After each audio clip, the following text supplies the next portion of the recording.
these idiots have not watched my video at all. They've watched somebody else's video, which suggests that I said something completely different to what I actually did say. Yeah. And it seems like you're not a big fan of even people utilizing calories to lose weight. I'd like to learn more about some of your thoughts on that. Yeah, okay. So the statement calories are heat is a parsimonious throw-out hook line. It is designed with malice aforethought to get people thinking and to cause people to react emotionally to what they've heard. It's for clicks, it's for views, and it works its backside off. It works really well. Okay. The full disclosure statement is that a calorie is a measurement of heat energy. It is specifically a measurement of heat energy. It is explicitly measured as heat. It is a form of energy. Energy is a construct, and it's a construct because it has no externally verifiable definition. Energy is defined by the clever physicists as that which gives impetus to work, basically. And it comes in lots of different forms. It comes in the form of heat, which is thought of as the lowest form of energy. It comes in the form of kinetic energy, the movement of particles, if you like. It comes as chemical energy stored in the bonds of food substances, for example. And we could go on all day talking about different forms of energy. I think these are things that most people have some kind of a handle on. And the problem with using the calorie as a tool, as a guide to how much energy you actually are consuming in effect in the real world, is that it is vastly, grossly, hugely inaccurate to do so. The human body is not remotely similar to a bomb calorimeter.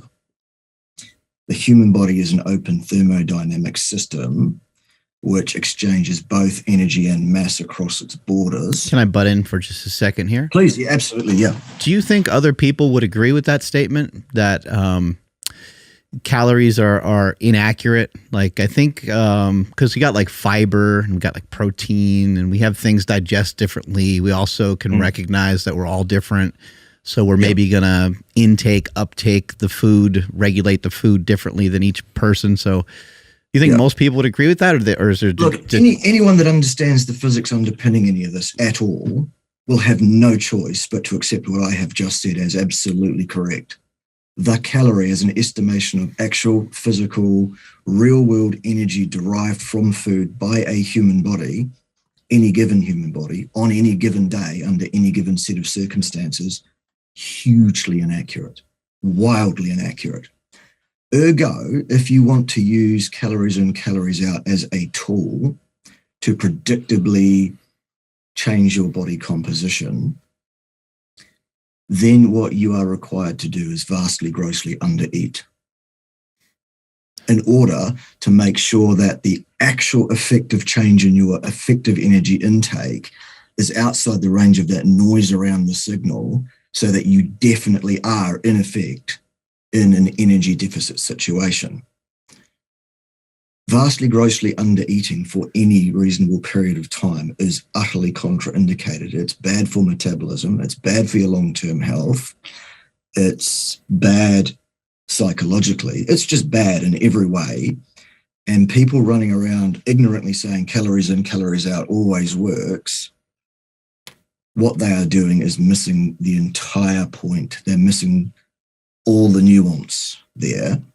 And then what they'll do when I make a video critiquing them on their calories in, calories out assertion is they'll take my video, creatively edit it, cut it down, take out bits of it out of context and make it look like I'm some buffoon saying something I haven't said. Basically, that's the technique. And then they send all their 12-year-old prepubescent supporters to my channel to bomb that, as if that's going to change my life in any way.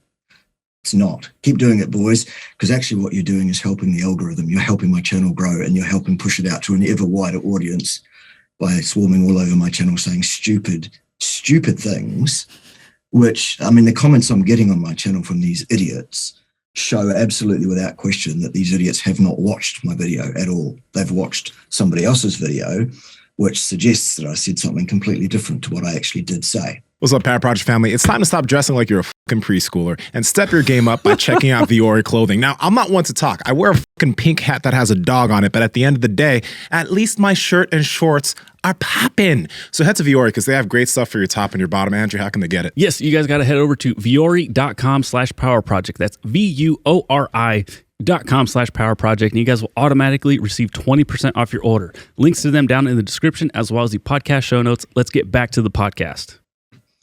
But anyway, keep doing it, boys. It's helpful. So, Bart, I'm curious about this because I can agree calories are inaccurate. When you're tracking certain things on a day-to-day basis, the measurements are not always the same. You put it into whatever your favorite macro tracking app is, it's going to be off. I totally understand that. But there's a population, and when we look at bodybuilders and physique athletes, let's actually not even pay attention to the NPC side of things where there's drug use. Let's think about the natural bodybuilders who, and they're bikini athletes, whatever, where they only have inputs of food and whatever, and then outputs of movement, exercise, whatever else. And this population, because some of their habits are so in check, and this is not indicative of like the general population, right? These people are living very structured lives and they're extremely structured. Everything that goes in and out is structure. But this population will use calories and say, within a 16-week period, I am going to go from this weight to this weight. And they can do that without fail while shedding body fat and minimal muscle. Right? So they're not just losing weight, they are losing body fat, but they're using calories to do it. So I get the calories are inaccurate. I totally understand that. But they are working off averages. And by working off and changing their calories over time, they're able to get from point A to point B purely by tracking those. And the only other thing I want to add on to that is many people, if they choose to track their calories, some people do choose to vastly undereat, and that's not good in the long term. That's why they yo-yo diet. They lose weight and then they gain all that weight back and more. But you don't have to vastly. It's one of the things that happen. But you also don't have to vastly undereat to be able to achieve fat loss. That really depends on how accurate. Number one, you are able to gauge and track what you genuinely are eating and how honest you are even with yourself on that. Yeah.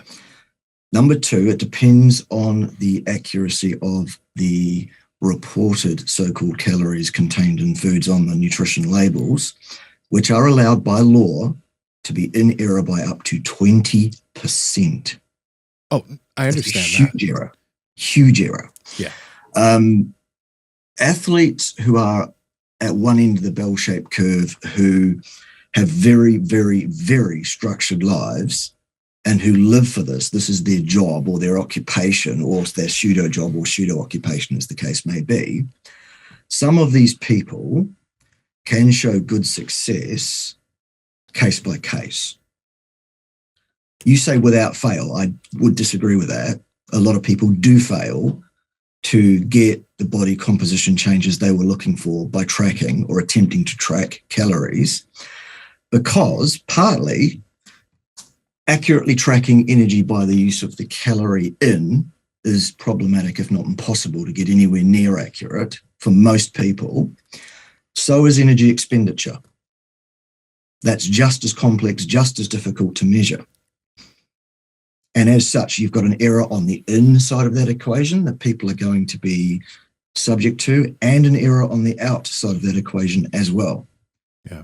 Such that my statement earlier, for the average Joe, for the average person who is not a professional bodybuilder or a professional or sub-professional athlete of that sort, they will have to reduce their effective intake of energy more than that which is sensible in order to be sure that they will get the body composition change that they're looking for in the time frame that they're looking for it. Now, you may disagree with me on that. You may say it works every time, all the time, without fail. And I would just have to say, well, I disagree. Well, okay. I have seen so many people fail attempting that methodology. When we can show another methodology which requires the person to count absolutely nothing, track absolutely nothing whatsoever, use purely physiological satiety signaling, which does work. And it works because it works on the thing that actually really does have the most influence over someone's body composition, that being their hormonal and endocrine responses to a species-appropriate, species-specific diet. Peeps, we love bringing you all this fitness information, and we also want to help bring that information to more people. So if you could help us out, hit that red subscribe button and then hit the notification bell, and we'll continue to bring you the heat. And I won't whisper in your ear. Talk to you guys later.